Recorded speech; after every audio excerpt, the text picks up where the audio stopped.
Ahojte, toto je Peťo Išpold a on ho dneska povie, že prečo je dôležité rozprávať o šikane.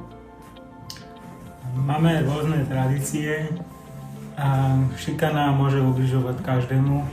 Prešiel som si tým a boli to, ale ideme ďalej a proste chceme, aby sa o tom rozprávalo, lebo na každých školách to tak prebieha a to predsa nechceme a chceme, aby sa na školách neobjavovala šikana, aby bolo všetko v poriadku a hovorím, ako som si tým prešiel, ale ťažko sa o tom rozpráva, viem, čo to obnáša, ale keď počujem škaredé slovo, ktoré napríklad ubližuje druhým, že treba nula, že nemáš na to, že si proste taký slabý, tak ma to bolí, cítim sa smutne odstrčený. Strašne to bolí, ale